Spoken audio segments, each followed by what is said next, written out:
Hello everyone, it's Parvinder Kaur and welcome back to my channel. तो हम जो एक सीरीज़ थी हमारी first grade second paper literature में जो पोइट्री सेक्शन हम कर रहे थे, उसमें हम आज पोइम करेंगे और ऑन एग्रीशन अर्न। और बाकी की जो 5 पोइम्स है वो हमने कर ली, जिसकी प्लेलिस्ट आपको चैनल में मिल जाएगी। तो इस पोइम को आज हम करेंगे ऑन एग्रीशन अर्न को, जो कि जॉन कीट्स के द्वारा लिखी गई है। और जो जॉन कीट्स थे उनका लाइफ स्पेन जो था वो 1795 से 1821 तक रहा। और ये एक रोमांटिक पोइम थी, सॉरी पोइट थे, रोमांटिक पोइट थे। और इनका जो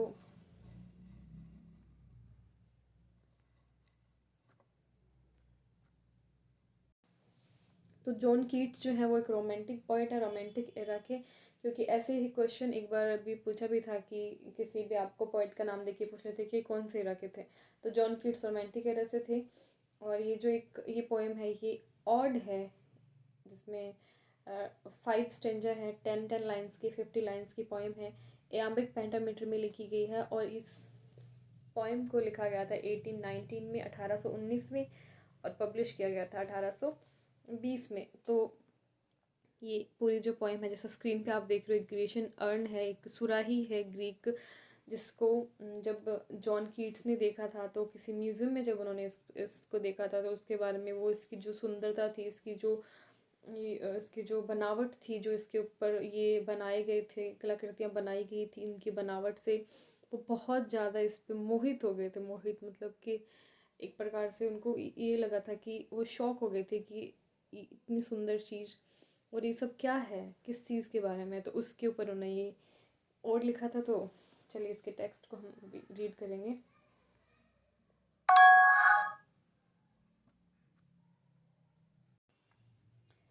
तो ये जो स्क्रीन पे आप देख रहे हैं ये है इसका फर्स्ट स्टेंजा।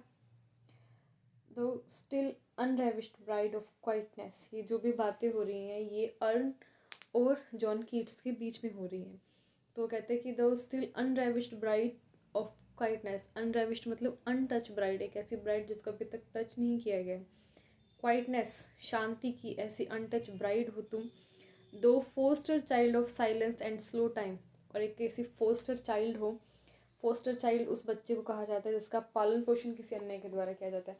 फोस्टर चाइल्ड हो, साइलेंस एंड स्लो टाइम, धीरे धीरे तुम्हारी बनावट हुई है, और साइलेंस की तुम एक फोस्टर चाइल्ड हो। Civilian historian who can thus express a flowery tale more sweetly than a rhyme. उसने जो अर्न है उसको कहा है अनरेविश्ड ब्राइड हो तुम, फोस्टर चाइल्ड हो, सिविलियन हिस्टोरियन हो। जो क्या कर रहा है, सिविलियन हिस्टोरियन होता है जंगल में एक कहानियाँ सुनाने वाला, एक ऐसा हिस्टोरियन है, सिविलियन हिस्टोरियन हो जो कि एक टेल को, एक कहानी को बहुत ज़्यादा स्वीटली सुना रहा है, मेरी राइम से भी अच्छा। कीट्स ने कहा है कि जितना इतना अच्छा तो मैं भी एक्सप्लेन नहीं कर सकता किसी भी टेल को, जितना अच्छा आप एज ए सिविलियन हिस्टोरियन कर रहे हो। फिर वो क्वेश्चन करता है, वो शॉक करता है कि what leaf fringe legend haunts about the shape, जो तुम्हारे ऊपर ये पत्तियाँ बनी हुई हैं, लीव्स बनी हुई हैं, ये क्या है, किस चीज़ को दिखाती हैं ये, ऑफ डिटीज़ और मोर्टल्स। क्या ये देवताओं के बारे में है, मोर्टल्स के बारे में, या फिर दोनों के बारे में है। जो जो जॉन कीट्स थे वो एकदम से मतलब शॉक्ड हो गए थे कि उनको समझ नहीं आ रहा था कि क्या चीज़ को दिखाना चाह रहे हैं। इन टैम और द डेल्स ऑफ आर्किडी, या फिर टेम्पे और डेल्स ऑफ आर्किडी में, वट मैन मतलब कि आर्किडी की घाटियों में, वट मैन और गॉड्स आर दीज, जो दिखा रखे हैं ये आदमी हैं, देवता हैं, क्या है ये। What maidens loth, what mad pursuit, what struggle to escape, what pipes and timbrels, what wild ecstasy सी। वो कहना चाह रहे हैं कि ये जो इसके ऊपर बन रखा है, ये आदमी है, भगवान है, ये क्या प्रस्तुत करना चाह रहे हैं, यहाँ स्ट्रगल किस चीज़ की चल रही है, कहाँ जाने की कोशिश हो रही है, क्योंकि उस पर इस तरीके की पिक्चर्स जो है वो क्रेव थी, बनी हुई थी। ये पाइप्स और टिम्बरल्स, ये वाद्य यंत्र हैं, ये क्या है, और ये क्या है कस्टेसी, ये कैसा आनंद है, ये क्या है। तो ये जो पहला स्टैंजा है इसमें ये सिर्फ एक इंट्रोडक्शन है, जिसमें हमें कीट्स के द्वारा ये बताया जा रहा है कि जब उसने फर्स्ट टाइम उस अर्न को देखा तो उसके दिमाग में क्या क्या क्वेश्चंस उठे कि तुम एक अनरेविश्ड ब्राइड हो, तुम फोस्टर चाइल्ड हो, सिविलियन हिस्टोरियन हो जो बहुत अच्छा स्वीटली किसी टेल को बताती हो, ये पत्तियाँ, ये जो तुम्हारे ऊपर आकृतियाँ बनी हुई हैं किस चीज़ की हैं, क्या ये देवताओं की हैं, मोर्टल्स की हैं, या फिर डेल्स ऑफ आर्केडी की हैं, ये देवता आदमी है, ये किस चीज़ का स्ट्रगल है, ये इतना आनंद क्या है, ये किस चीज़ के बारे में है, पूरा इस पे ही है। तो एक क्वेश्चन इसमें से ये भी बनता है कि जॉन कीट्स ने जो अर्न था उनको उस अर्न को किस किस नाम से पुकारा। तो मे बी 5 या 6 नाम इसके आएंगे, जैसे एक तो अनरेविश्ड ब्राइड हो गया, फोस्टर चाइल्ड हो गया, सिविलियन हिस्ट्रियन हो गया, वैसे ही एटिक शेप आगे एक नाम और भी आएगा। तो वो सब आपको इसमें याद रखने हैं। स्टेंजा सेकंड की तरफ हम मूव करेंगे। तो ये सेकंड स्टेंजा है। Heard melodies are sweet, but those unheard are sweeter। कहना चाह रहा है कि जो हियर्ड मेलोडीज़ हैं, जो सुने हुए गीत हैं, वो स्वीट होते हैं, वो अच्छे होते हैं, मधुर होते हैं, परंतु वो जो अभी तक किसी ने भी नहीं सुने आर स्वीटर, वो उससे भी ज़्यादा अच्छे होते हैं, क्योंकि उसमें एक एक्साइटमेंट रहती है, एक संशय रहता है, एक ऐसे रहता है कि भाई ये पता नहीं कितना ही अच्छा होगा, लाइक सरप्राइजिंग। तो ये कह रहे हैं कि heard melodies are sweet but those unheard are sweeter, therefore ye soft pipes play on not to the sensual ear but more endeared ear. वो कहना चाह रहा है कि जो ये संगीत बज रहा है, जो सॉफ्ट पाइप्स तुम्हारे ऊपर बनाई हुई हैं, कर्व की हुई हैं, उनमें जो संगीत बज रहा है वो सेंसुअल ईयर्स के लिए नहीं है, वो सुनने के लिए नहीं है, सिर्फ सुनने के लिए नहीं, बल्कि वो महसूस करने के लिए, वो अंदर के कान का मतलब है कि महसूस करने के लिए वो संगीत, उस संगीत को सुना नहीं जा सकता परंतु महसूस किया जा सकता है। Pipe the spirits of no tone, एक ऐसा संगीत है वो स्पिरिट के लिए है, आत्मा के लिए, सोल के लिए है, जिसकी कोई भी टोन नहीं है, जिसका कोई संगीत, कोई स्वर ताल नहीं है, लेकिन फिर भी वो बहुत सूदिंग है ईयर्स के लिए। Fair youth beneath the trees, अभी ये जो सारी बातें हो रही हैं, ये बातें उसके ऊपर जो बना रखी हैं आकृतियाँ उनके बारे में है। तो कह रहे हैं कि तुम्हारे ऊपर एक पेड़ बना हुआ है जिसके नीचे एक फेयर यूथ, एक लड़का, एक जवान लड़का बैठा है। तो कैंस नॉट लीव, वह कहीं भी नहीं जाएगा, वह जा नहीं सकता, वह हमेशा वहाँ बैठा रहेगा। The song nor ever can those trees be bare, वह बैठा रहेगा, वो अपने सॉन्ग गुनगुनाता रहेगा। और ये जो पेड़ है इनकी पत्तियाँ कभी भी नहीं गिरेंगी, क्योंकि गिर नहीं सकती, क्योंकि ये सिर्फ एक पिक्चर्स, एक क्रेविंग है इसके ऊपर, सिर्फ बनाया गया है इसके ऊपर, तो ये कभी भी नहीं गिरेंगी। Bold lover never never canst the kiss, और वहाँ पे एक ऐसी पिक्चर बनी हुई है जिसमें 2 लवर्स हैं जो एक दूसरे को किस करने के लिए एक कशमकश में है, स्ट्रगल में है, परंतु वो कभी भी आप इसमें किस नहीं कर पाएंगे क्योंकि वो पोर्ट्रेट है। तो विनिंग नियर द गोल, हालांकि वो अपने गोल के बहुत पास में है, लेकिन फिर भी ऐसा नहीं होगा। डू नॉट ग्रीव, कोई बात नहीं, शी कैन, लेकिन ठीक है, दुख की बात नहीं है, एक इसमें खुशी भी है। शी कैन नॉट फेड दो has not thy place for ever will the love and she be fair. इसमें खुशी की बात यह है कि कभी भी कम नहीं होगा, फेड नहीं होगा, ये प्यार कभी भी कम नहीं होगा, वह कभी भी फेड नहीं होगी, और हमेशा ही इस तरह से बना रहेगा। आनंद आए जो पल है ये बना रहेगा, तुम्हारा प्यार हमेशा इतना बने रहेगा, और वो हमेशा सुंदर और जवान दिखती रहेगी। तो ये इसमें ये खुशी की बात भी है। अब क्या हुआ, सेकंड स्टेंजा में जो कीट है उसने अपने जो क्वेश्चंस पहले स्टेंजा में किए थे उनको लगभग आंसर करने की कोशिश करी है, उसकी जो पिक्चर्स थी, जो पोर्ट्री किया हुआ था, उसको समझने की कोशिश करी है कि इसमें ऐसा ऐसा दिखाया गया है। तो let's move to the third stanza.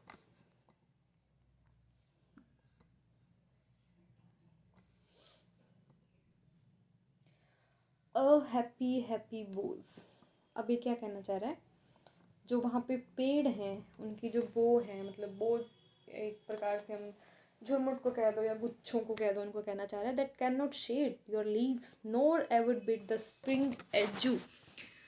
वो कहना चाह रहे कि ओ हैप्पी हैप्पी बोज, ओ खुश बोज, तुम्हारी पत्तियाँ कभी नहीं गिरेंगी, हालांकि अगर स्प्रिंग जो है बसंत एज्यू करे, मतलब कि अलविदा कर दे, जब स्प्रिंग जाएगा तो ऑटम आएगा, लेकिन फिर भी तुम्हारी पत्तियां कभी नहीं गिरेगी, तुम हमेशा इस तरह से खुश रहोगे।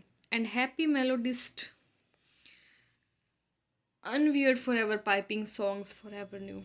और जो मेलोडिस्ट है, जो गाने बजा रहा है, जो संगीत बजा रहा है, वो हमेशा हमेशा पाइपिंग सॉन्ग्स, वो हमेशा सॉन्ग्स बजाता रहेगा, उसके गाने, उसके संगीत हमेशा नया रहेगा। More happy love, more happy happy love. और जो प्रेम है वो इस तरह से खुशनुमा बना रहेगा और भी खुशनुमा बना रहेगा। For ever warm and still to be enjoyed. जो ये प्रेम है हमेशा गर्माहट देता रहेगा, और जब भी इसको देखा जाएगा तभी इसका आनंद उठाया जा सकेगा। मतलब अगर आप इसको 2 3 10 बार भी देखोगे, जब भी आपको देखोगे आपको आनंद देगा, इसकी गर्माहट आप महसूस करोगे। फॉर एवर वार्म रहेगा, for ever panting and for ever young, और हमेशा जवान देखेगा। All breathing human passion for above that leaves a heart high sorrowful and cloyed a burning forehead and a parching tongue. यह उन इंसानों के प्रेम से कहीं बेहतर है जो किसी भी इंसान के हृदय को दुख से भरा हुआ छोड़ देते हैं, जो उसके उनके माथे को तपता हुआ छोड़ देते हैं, जो उनके अंदर एक दुख, एक दर्द को दबा के छोड़ देते हैं। उनसे कहीं बेहतर है ये आपका प्रेम जो हमेशा जवान रहेगा। ये स्टेंजा थर्ड है। फोर्थ स्टेंजा, अब ये स्टेंजा फोर्थ है, जिसमें वो एक सीनरी देखता है। Who are these coming to the sacrifice. ये कौन है जिनको लाया जा रहा है सेक्रीफाइस के लिए। इस तरीके की वो अरुंधति जैसे ये पिक्चर है, इसकी बात हो रही है कि हु आर दीज फॉर सेक्री, कौन है जिसको सेक्रीफाइस के लिए लाया जा रहा है। इसको इतना सजाया क्यों गया है, ग्रीन ऑल्टर, सिल्कन, इस पे सिल्क का कपड़ा दे के, गले में मालाएं पहना के। ये पंडित लोग हैं, क्या हैं ये, कहाँ लेके जा रहे हैं, इसके साथ क्या किया जाएगा। इस पिक्चर को देख के वो फोर्थ स्टेंजा में इसकी बात करते हैं। Who are this coming to the sacrifice, ये बलिदान के लिए कौन जा रहा है। To what green altar, O mysterious priest, ये रहस्यमयी पंडित। Leads thou that heifer lowing at the skies and all her silken flanks with garland dressed. ये हेफर है, एक गाय के बछड़े जैसा या फिर गाय जैसा प्रतीत हो रहा है, और इस पे सिल्कन फ्लैंक, सिल्क के कपड़े इसे इसको सजा रखा है, इसके गले में गार्लैंड्स, मालाएं डाल रखी हैं। ये क्या हो रहा है। But little town by river और सी शोर, और ये जो रिवर और सी शोर पे टाउन है, एक कस्बा है, उसके बारे में इसकी फ़ोटो बनाई रहती है उसके, ये क्या है। और mountain built with peaceful citadel, अब एक पहाड़ है उसके पास में एक सिटाडल होते, एक महल बनाया हुआ है जो बहुत ही पीसफुल है, वहाँ किसी प्रकार की हलचल, किसी प्रकार की नॉइज़, कुछ आवाज़ नहीं है। Is emptied of this folk this pious morn, बिल्कुल खाली है, बिल्कुल एम्प्टी है, मृत्यु राग की तरह महसूस हो रहा है। And little town the streets for evermore will silent be and not a soul to tell. और ये जो टाउन है, ये जो स्ट्रीट्स हैं, ये और भी ज़्यादा साइलेंट हो जाएंगी, शांत हो जाएंगी। And not a soul to tell why thou art desolate can ever return.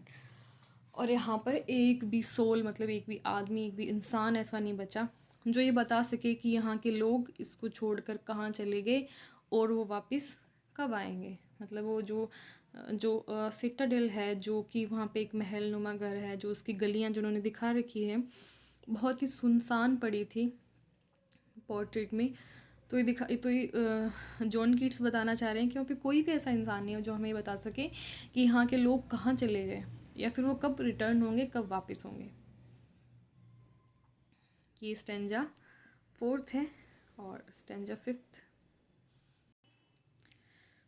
Fifth, अब मैंने आपको बताया था कि इसके नाम अपने को याद रखने हैं कि वो किन किन नामों से अर्न को बुलाता है। तो इसका एक नाम है ओ एटिक शेप। एटिक शेप एक अर्न की एक प्रकार की शेप रहती है, उसके बारे में।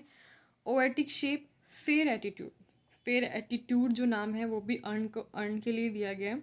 तो ये 5 नेम हो गए हैं इसके।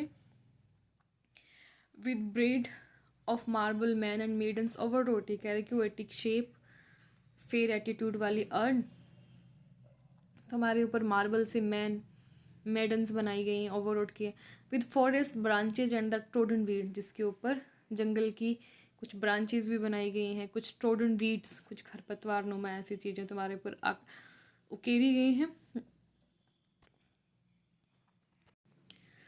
तो silent form dost tease us out of thought, और ये इतनी साइलेंट है कि हमें विचार करने पे मजबूर करिए, हमें टीज कर रही हैं।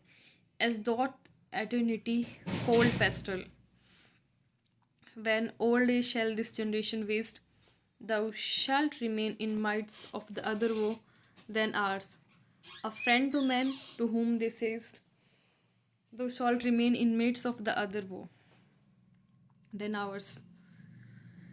A friend to man, ये शायद इसमें जो कीट्स हैं उनके कोई फ्रेंड थे, या फिर वो एक फ्रेंड एक आदमी से कहना चाह रहा है, कोई आदमी अपने फ्रेंड से कहना चाह रहा है beauty is truth, truth is beauty. या फिर ऐसा माना जाता है कि इसमें जो कीट्स थे वो पूरी जो ह्यूमन जनरेशन है उसको ये बात संबोधित करना चाह रहे हैं, बात बताना चाह रहे हैं कि अंत में जो सत्य है वो यही है कि beauty is truth, truth is beauty. Beauty की जो सुंदरता है वही सत्य है, जो सत्य है वह हमेशा सुंदर है। जैसे कि हमारे कल्चर में सत्यम शिवम सुंदरम है, वो ही बात इसमें जॉन कीट्स कहना चाह रहे हैं। Beauty is truth, truth beauty, that is all, यही सत्य है, यही सर्व सत्य है। That is all you know on earth and all we need to no.